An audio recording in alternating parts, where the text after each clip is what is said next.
kami ucapkan terima kasih kepada Ibu Mega Asrizona sebagai dosen pengampu di mata kuliah perilaku organisasional. Kami dari kelompok 8 ingin mempresentasikan hasil final project kami, yaitu studi komparatif kelompok formal dan informal serta analisis organisasi PT Wings Group.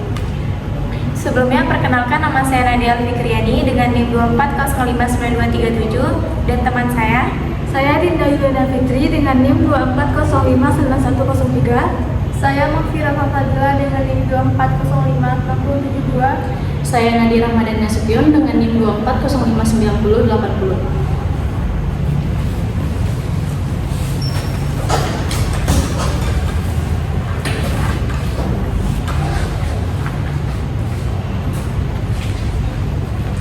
Baiklah, di sini saya akan menjelaskan latar belakang dari hasil proyek kami. Jadi latar belakangnya yaitu kegiatan dalam kelompok formal seperti dalam organisasi sekolah atau kampus, yaitu ROHIS yaitu Rahamislah dari SMAN 1/2x11 Kayu Tanam tahun 2022 sampai 2024, sebuah organisasi guna memperdalam dan memperkuat ajaran Islam, serta kelompok informal contohnya seperti kelompok tari itu dari SMPN 3 Batang Anai tahun 2018 sampai tahun 2019. Dan kelompok tari ini menyediakan wadah bagi para penyalur seni budaya generasi tari untuk tampil dan bertukar pengetahuan tentang tari. Selanjutnya yaitu salah satu contoh perusahaan yang kami ambil yaitu PT Wings Group. Jadi PT Wings Group ini PT Wings Group ini berdiri sejak tahun 1948 dan dikenal sebagai produsen barang kebutuhan rumah tangga, makanan, dan juga minuman. Perusahaan ini memiliki struktur organisasi fungsional dan juga pembagian kerja keahlian serta budaya untuk menekankan efisiensi, inovasi, dan kualitas. PT Wings Group ini juga terus berinovasi dan memanfaatkan teknologi dalam bisnisnya. Baik, untuk penjelasan selanjutnya akan dibahas oleh Dinda. Kepada Dinda saya persilakan.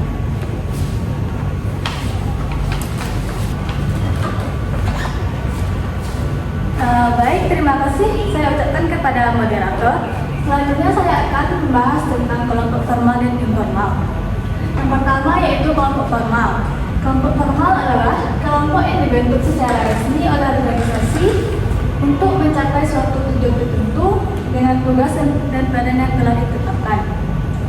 Salah satu kelompok formal yang pernah diikuti yaitu ROHIS SMAN 1/2x11 Kayu Tanam. Selanjutnya kelompok informal. Kelompok informal adalah kelompok yang terbentuk secara alami berdasarkan hubungan sosial, bukan karena struktur organisasi. Kelompok informal yang pernah kami ikuti yaitu kelompok tari SMPN 3 Batang Anai. Selanjutnya masuk ke proses komunikasi dalam ROHIS. Yang pertama ada komunikator atau penyiar pesan yang dilakukan oleh ketua ROHIS atau pengurus inti yang akan menyampaikan informasi atau instruksi. Yang kedua, pesan. Pesan ini biasanya berisi informasi mengenai kegiatan, aturan, jadwal rapat atau pengumuman penting. Selanjutnya saluran atau media. Saluran atau media ini biasanya media yang dilalui untuk mengirim pesan seperti grup WhatsApp, rapat langsung atau selebaran yang tertulis. Selanjutnya penerima pesan. Penerima pesan sendiri ini adalah para anggota ROHIS. Dan selanjutnya umpan balik atau feedback, yaitu anggota ROHIS merespon melalui diskusi, voting atau laporan kegiatan. Selanjutnya proses dan unsur komunikasi dalam kelompok tari. Yang pertama ada komunikator, yaitu siapapun anggota tari yang ingin menyampaikan ide atau usulannya. Yang kedua pesan, yang berisi tentang diskusi koreografi, pemilihan musik, jadwal latihan, atau keluhan pribadi dari anggota tersebut. Yang kedua saluran, yang yaitu obrolan langsung chat di grup informal seperti grup WhatsApp. Yang keempat, penerima yaitu semua anggota kelompok tari. Yang kelima yaitu umpan balik atau feedback yang ditujukan dengan tanggapan spontan, saran tambahan atau penyesuaian latihan. Selanjutnya ada hambatan dalam komunikasi dalam menulis dan solusinya. Yang pertama ada perbedaan pemahaman, yang kedua ada kurangnya partisipasi, dan yang ketiga ada komunikasi satu arah, dan yang keempat ada media komunikasi yang kurang efektif. Solusinya yaitu yang pertama dengan mengadakan rapat rutin, yang kedua memberikan kesempatan pada semua anggota untuk menyampaikan pendapat, dan yang ketiga menggunakan beragam media komunikasi, dan yang keempat membangun budaya komunikasi terbuka dan menghargai pendapat. Selanjutnya saya kembalikan kepada moderator. Baik, untuk materi selanjutnya akan dijelaskan oleh Mbak Fira. Kepada Mbak Fira saya persilakan.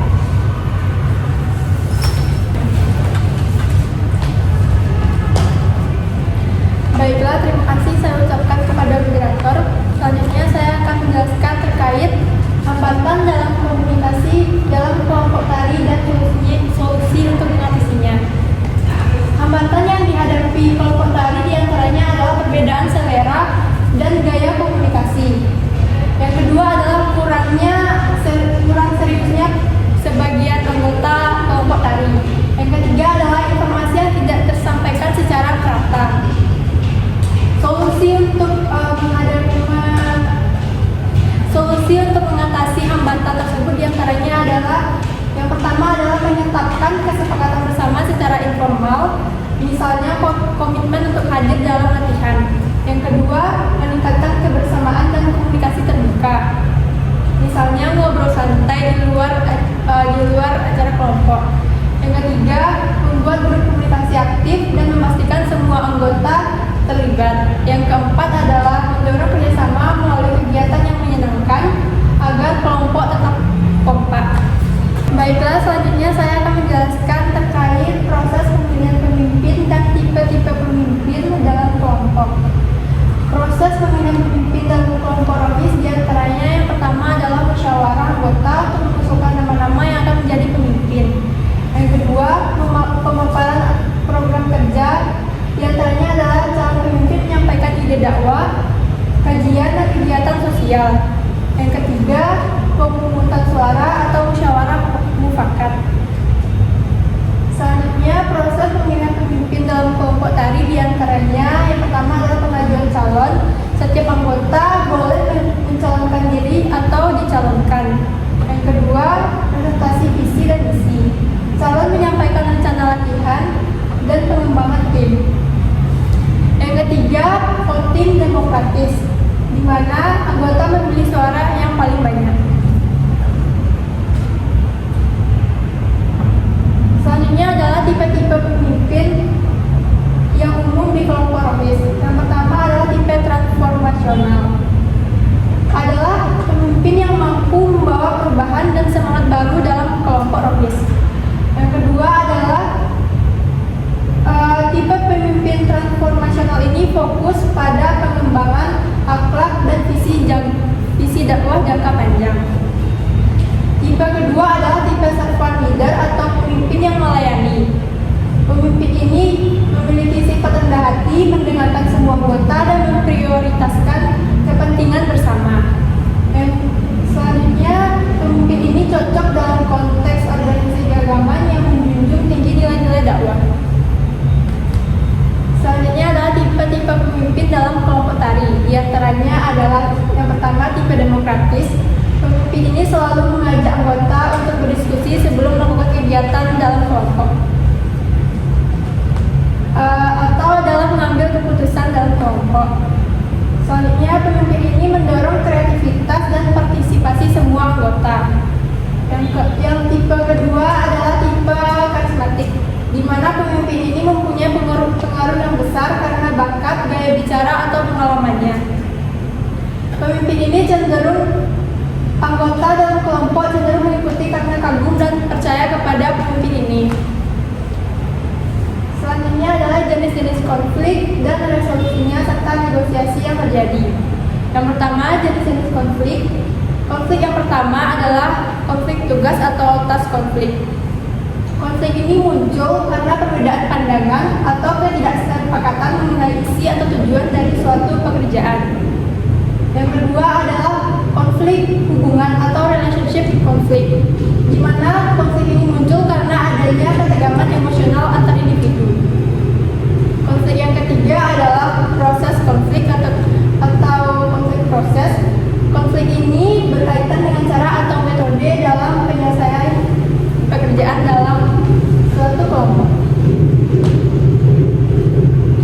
Selanjutnya adalah resolusi serta negosiasi yang terjadi dalam kelompok ROHIS.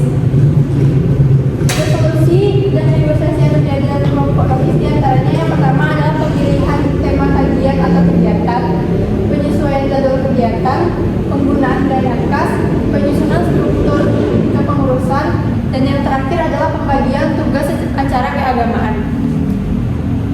Dan pada kelompok tari, resolusi serta negosiasi yang terjadi adalah pemilihan lagu atau tema dalam tarian.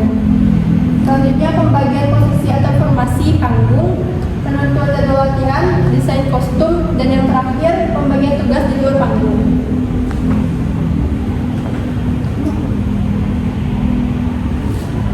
Baiklah, saya kembalikan kepada moderator. Baik, untuk materi selanjutnya akan dijelaskan kepada Nadia. Kepada Nadia saya persilakan. Baik, terima kasih kepada moderator. Di sini saya akan mencoba menjelaskan struktur, desain, dan budaya organisasi dari PT Winis Group. Strukturnya yang pertama adalah direktur utamanya, yaitu untuk mengarahkan kebijakan agar perusahaan tetap pada tujuan utamanya. Yang kedua ada asisten direktur, dia membantu direktur utama dalam koordinasi dan pengarahan perusahaan. Yang ketiga ada direktur food, bertanggung jawab atas divisi makanan dan minuman. Yang keempat ada direktur non food, yaitu dia bertanggung jawab atas produk dan makanan seperti sabun dan deterjen. Selanjutnya ada manajer produksi, yaitu untuk mengatur efisiensi produk, kualitas barang, dan penggunaan bahan baku. Selanjutnya ada manajer marketing, yaitu dia untuk menyusun strategi pemasaran, analisis pasar, dan relasi pelanggan. Selanjutnya ada staf produksi, dia bertugas untuk menjalankan proses produksi sesuai dengan arahan manajer. Selanjutnya ada admin, dia bertugas untuk menganalisis tren pasar, menyusun strategi pemasaran, dan menjaga hubungan dengan pelanggan. Selanjutnya ada staf kepegawaian, dia bertugas untuk mengawasi kedisiplinan pegawai serta memberi apresiasi ataupun sanksi. Selanjutnya ada staf penjualan, dia bertugas untuk merancang sistem penjualan yang efektif. Selanjutnya ada staf promosi, dia bertugas untuk menaikkan produk, mengenalkan produk kepada masyarakat. Yang terakhir ada staf pemasaran, dia bertugas untuk merancang produk sesuai dengan kebutuhan pasar. Yang kedua adalah desain. Desain dari organisasi PT Winis Group sendiri adalah untuk mencerminkan struktur matriks yang menggabungkan elemen fungsional dan divisional. Dalam struktur ini, karyawan melapor kepada dua atasan, satu di unit fungsional dan satu di proyek atau divisi tertentu. Struktur ini umum digunakan oleh perusahaan besar ataupun multinasional. Yang ketiga ada budaya.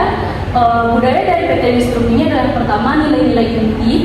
Yang kedua ada budaya kekeluargaan dan kolaboratif. Yang ketiga ada lingkungan kerja dan fasilitas. Yang keempat ada keseimbangan kerja dan kehidupan pribadi. Yang kelima ada strategi bisnis yang adaptif. Dan keenam keseimbangan kerja dan kehidupan pribadi. Faktor-faktor yang menentukan atau mempengaruhi budaya organisasinya sendiri adalah yang pertama, nilai perusahaannya, struktur, lingkungan kerja, kepemimpinan, pengaruh budaya nasional dan lokal terhadap organisasi, kekeluargaan dan kolektivisme, hierarki dan penghormatan, dan yang terakhir adalah adaptasi lokal. Perubahan yang pernah dilakukan oleh perusahaan Winis Group sendiri adalah yang pertama diversifikasi produk, Yang kedua ada ekspansi pasar dan distribusi. Yang ketiga digitalisasi dan pemasaran modern. Yang keempat ada inovasi produk. Dan yang kelima ada perubahan organisasi internal. Sekian dari saya kembalikan kepada moderator.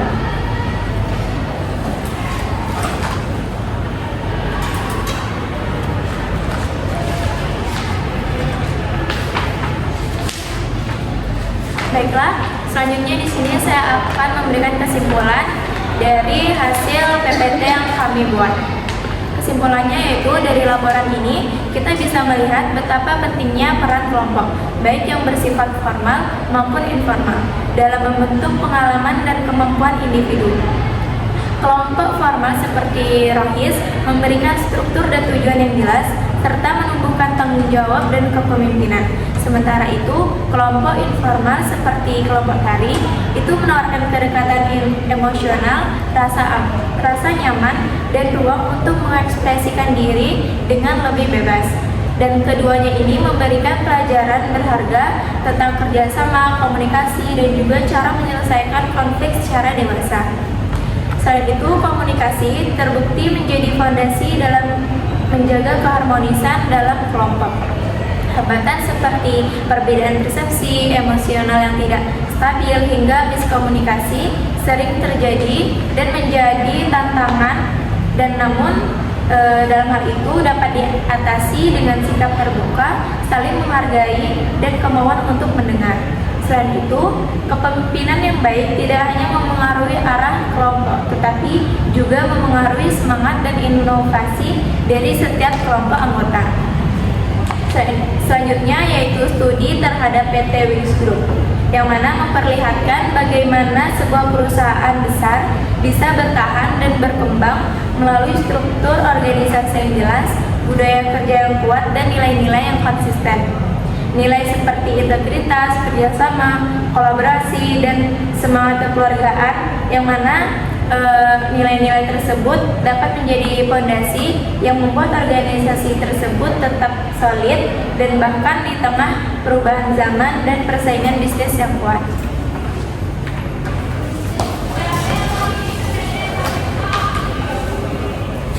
Baiklah, hanya itu dulu tadi yang dapat kami sampaikan. Kurang lebihnya kami mohon maaf. Kami akhiri. Wassalamualaikum warahmatullahi wabarakatuh.